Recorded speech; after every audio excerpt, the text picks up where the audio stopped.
अस्सलाम वालेकुम। जी के स्प्रिंग के मुअस्सस दोस्तों, आज हम बात करेंगे सर सैयद अहमद ख़ान मरहूम के बारे में। सर सैयद अहमद ख़ान 19वीं सदी के एक हिंदुस्तानी मुस्लिम नज़रिया अमलियत के हामिल, मुसल्ला और फ़लसफ़ी थे। इनको बरसगीर में मुस्लिम कौम परस्ती का सरखील माना जाता है और दो कौमी नज़रिए का खालक तस्वर किया जाता है, जो आगे चलकर तहरीक पाकिस्तान की बुनियाद बना। 1838 में ईस्ट इंडिया कंपनी में मुलाजमत अख्तियार की और 1867 में वह छोटे मुकदमात के लिए जज मुकर्रर किए गए। 1876 में वो मुलाजमत से मुस्तफ़ी हुए। 1857 की जंग आज़ादी के दौरान वो ईस्ट इंडिया कंपनी का वफादार बना रहा और यूरोपियों की जानें बचाने में इसके किरदार की सल्तनत बरतानिया की तरफ से सताइश की गई। बगावत ख़त्म होने के बाद इन्होंने असबाब बगावत हिंद पर एक रिसाला लिखा, जिसमें हिंदुस्तान की राया को और ख़ासकर मुसलमानों को बगावत के इल्ज़ाम से बरी किया गया। इस रिसाले का फ़ायदा सल्तनत उस्मानिया को हुआ, जिसने इसकी बुनियाद पर ईस्ट इंडिया कंपनी से बरसगीर का तमाम कब्जा ले लिया और हिंदुस्तान के तमाम मामलात बराह रास्त अपने कब्जे में ले लिए। मुसलमानों को रासखुल इत्तेकाद तरस को इनके मुस्तकबिल के लिए खतरा समझते हुए सर सैयद ने मगरबी तरस की साइंसी तलीम को फ़रोग देने के लिए जदीद स्कूलों का अजरा किया। अपनी कलामी मकतबा फ़िक्र की बुनियाद डाली, जो मातज़ल्ला के अफकार का चरबा था, मगर इसके कलामी नज़रियात मकबूल न हो सके, इसलिए सिर्फ साइंसी अलूम की अशा तक महदूद रखा। 1859 में सर सैयद ने मुरादाबाद में गुलशन स्कूल, 1863 में गाज़ियाबाद में विक्टोरिया स्कूल और 1864 में साइंटिफिक सोसाइटी बराए मुसलमान कायम की। 1875 में मोहम्मदन एंग्लो ओरिएंटल कॉलेज, जो जनूबी एशिया में पहली मुस्लिम यूनिवर्सिटी बना। अपने किरदार के दौरान सर सैयद ने बार बार मुसलमानों को सल्तनत बरतानिया से वफादारी पर जोर दिया और तमाम हिंदुस्तानी मुसलमानों को उर्दू को बतौर ज़बान राब्ता आमा अपनाने की कोशिश की। वो अपनी बरतानवी वफादारियों के सबब इंडियन नेशनल कांग्रेस की तरफ से गहरी तनकीद का निशाना बनते रहे। सर सैयद को पाकिस्तान और भारतीय मुसलमानों में एक मुअस्सर शख्सियत के तौर पर देखा जाता है और अक्सर दो कौमी नज़रिए का बानी तस्वर किया जाता है। पाकिस्तान में कई सरकारी इमारतों और जामियात और तदरीसी मदरसों में सर सैयद के नाम रखे गए हैं। अगर हम सर सैयद अहमद मरहूम के तसनीफ़ की बात करें तो उनकी दर्जा झैल मशहूर तसनीफ़ हैं रसाला नमीका, तारीख़ ज़िला बजनौर, असबाब बगावत हिंद और इसके अलावा खुतबात अहमदिया, तफसीरुल कुरान जैसी किताबें जो बड़ी मशहूर हुई सर सैयद ने लिखी हैं। सर सैयद अहमद ख़ान मुसलमानों की भलाई की फ़िक्र में रहते थे। वो समझते थे कि अगर मुसलमानों ने अंग्रेज़ी ज़बान ना सीखी तो वो पूरी दुनिया से पीछे रह जाएंगे, क्योंकि जो कौम उन पर काबज़ है उनकी ज़बान अंग्रेज़ी है।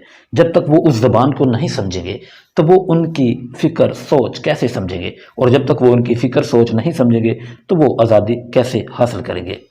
नवाब मोहसिन अलमलक का बयान है कि जिस तारीख को कमेटी मज़कूरा के इनकाद के लिए जलसा करार पाया था, इससे एक रोज़ पहले मैं बनारस पहुंच गया था।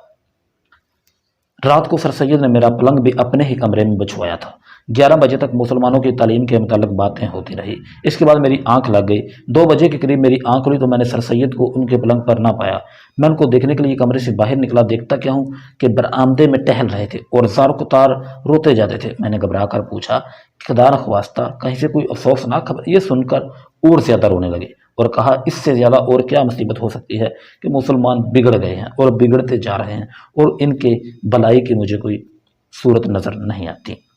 सर सैयद अहमद ख़ान ने जो तलीमी अदारे बनाए थे वो उनके दौरे भी किया करते थे और वहाँ पर जाते थे। सर सैयद खुद कहते हैं, मैं इस बात को हर किस गवारा नहीं कर सकता कि मदरसा चले या ना चले, मगर मैं इस हालत में मदरसा के लिए सफ़र कर सकता हूँ जब सफ़र के कुल अखराजात अपने पास से उठा सकूँ। सर सैयद अहमद ख़ान मरहूम ने बहुत से कॉलेज की तमीरात भी की। साइंटिफिक सोसाइटी जो उन्होंने गाज़ियाबाद में कायम की, वो भी उनका एक बहुत बड़ा प्रोजेक्ट था। 1857 की जंग आज़ादी के बाद मुसलमानों और हिंदुओं में बढ़ते हुए इख्तलाफात के पेश नज़र सर सैयद अहमद ख़ान ने महसूस करना शुरू किया कि सियासी बेदारी और आम ہوتے ہوئے شعور کے نتیجہ میں دونوں قوموں کا اکٹھا رہنا بڑا مشکل ہے۔ مولانا حالی نے حیات جوید میں سر سید کے حوالے سے بھی ان خدشات کا اظہار کیا۔ ان کے خیال میں سر سید احمد خان نے 1867 میں اردو ہندی تنازع کے پیش نظر مسلمانوں اور ہندوؤں کے علیحدہ ہو جانے کی پیشگوئی کر دی تھی۔ انہوں نے اس کا ذکر ایک برطانوی افسر سے کیا تھا کہ دونوں قوموں میں لسانی خلیج وسیع تر ہوتی جا رہی ہے اور ایک متحدہ قومیت کے طور پر ان کے مل رہنے کے امکانات معدوم ہوتے جا رہے ہیں اور آگے چل کر مسلمانوں اور ہندوؤں کی راہیں جدا ہوتی نظر آتی ہیں۔ 1867 میں بنارس کی چیدہ ہندو رہنماؤں نے مطالبہ کیا کہ سرکاری عدالتوں اور دفاتر میں اردو اور فارسی کو یکسر ختم کر دیا جائے اور اس کی جگہ ہندی کو سرکاری زبان کے طور پر بنایا جائے۔ ہندوؤں کے اس مطالبے سے سر سید احمد خان پر ہندوؤں کا تعصب عیاں ہو گیا اور انہیں ہندو مسلم اتحاد کے بارے میں اپنے خیالات بدلنے کا موقع مل گیا۔ سر سید احمد خان نے ہندوؤں کی اردو زبان کی مخالفت کے پیش نظر اردو کے تحفظ کے لیے اقدامات کا ارادہ کیا۔ 1867 میں سر سید نے حکومت سے مطالبہ کیا کہ دارالترجمہ قائم کیا جائے تاکہ یونیورسٹی کے طلباء کے لیے کتابوں کا اردو ترجمہ کیا جا سکے۔ ہندوؤں نے سر سید احمد خان کے اس مطالبے کی شدت سے مخالفت کی، لیکن آپ نے تحفظ اردو کے لیے ہندوؤں کا خوب مقابلہ کیا۔ آپ نے الہ آباد میں ایک تنظیم سینٹرل ایسوسی ایشن قائم کی اور سائنٹیفک سوسائٹی کے ذریعے اردو کی حفاظت شروع کر دی۔ سر سید احمد خان ایک ریفارمر ہونے کے ناطے اردو کے ایک بہت بڑے مصنف بھی تھے۔ ان کی مضمون نگاری پوری دنیا میں مشہور ہے کیونکہ وہ الفاظ کا ایسا چناؤ کرتے تھے کہ اس زمانے میں لوگ سمجھ جاتے تھے کہ یہ ایک بہت ہی بڑا مصنف ہے۔ اس طرح سر سید احمد خان مرحوم کے متعلق مختلف شعراء کی آراء ہیں۔ ان کے بارے میں مولانا حالی کہتے ہیں، تیرے احسان رہ رہ کر صد یاد آئیں گے ان کو، کریں گے ذکر ہر مجلس میں اور دہرائیں گے ان کو۔ یہ مولانا حالی کا ان کے بارے میں بیان ہے۔ اس طرح مختلف شعراء نے ان کے بارے میں بیان دیے ہیں۔ اب ہم بات کرتے ہیں سر سید احمد خان کے مذہب کے بارے میں۔ سر سید احمد خان ایک پکے سچے مسلمان تھے۔ ایک طرف دیکھیں تو سر سید احمد خان مرحوم کا ایک ایسا چہرہ دکھائی دیتا ہے جو کہ ایک بہت ہی ماڈرن لبرل ٹائپ تھا۔ سر سید احمد خان کا جو زمانہ تھا وہ نیوٹونیس ایرا تھا کیونکہ اس وقت آئنسٹائن پیدا نہیں ہوئے تھے، تو اس لیے سر سید نے قرآن کا مطالعہ خود کیا اور دیکھا مختلف چیزوں کو۔ جب وہ دیکھتے ہیں تو انہوں نے جو نیوٹن کی سائنس تھی اس کے مطابق چیزوں کو پرکھا اور کچھ نتائج اخذ کیے جو آج دنیا کے سامنے آتے ہیں، تو لوگ سر سید کو منکر حدیث باتیں کرتے ہیں۔ مثال کے طور پہ سر سید احمد خان نے کہا کہ جنوں کا کوئی وجود نہیں ہے۔ جو انسان گرم ہوتے ہیں، غصے میں آتے ہیں، مشتعل ہوتے ہیں، تو انہی کو ہم جن کہہ سکتے ہیں۔ اس طرح سر سید احمد خان نے جو اینجلز ہیں، فرشتے ہیں، ان کا بھی انکار کیا کیونکہ وہ سمجھتے تھے کہ یہ نیچر کی فورسز ہیں۔ اس طرح معراج کے واقعے کو انہوں نے خواب سے تعبیر کیا کہ یہ رسول نے خواب دیکھا تھا، لیکن وہ نیوٹونیس ایرا تھا۔ جب آئنسٹائن کا زمانہ آیا تو ہم یہ صرف مسکنسیپشن کہہ سکتے ہیں کیونکہ اس زمانے میں ابھی آئنسٹائن نہیں آیا تھا۔ جب آئنسٹائن آیا تو اس نے بتایا کہ وقت رک سکتا ہے، بلیک ہول کا تصور آیا، مختلف چیزیں نہیں آئی، تو اس لیے سر سید کے بارے میں مختلف لوگوں کے مختلف بیانات آتے رہتے ہیں۔ اور دوسری طرف سر سید پر تنقید کی جاتی ہے کہ وہ برصغیر میں سب سے پہلے اسکولر تھے جنہوں نے منکر حدیث ہونے کا احساس حاصل کیا۔ انہوں نے سب سے پہلے عقلی بنیادوں پر حدیثوں کو ریجیکٹ کیا۔ اس طرح جو سر سید احمد خان مرحوم تھے وہ بڑے پکے سچے باعمل مسلمان تھے۔ دوسری طرف دیکھیں تو ایک انگریز نے جب اسلام کی توہین کی، مسلمانوں کے خلاف کتاب لکھی، تو سر سید احمد خان نے اپنا گھر، اپنی سبھی چیزیں بیچ کر انگلستان پہنچے اور وہاں پر کتاب لکھ کر اس انگریز کو جواب دیا۔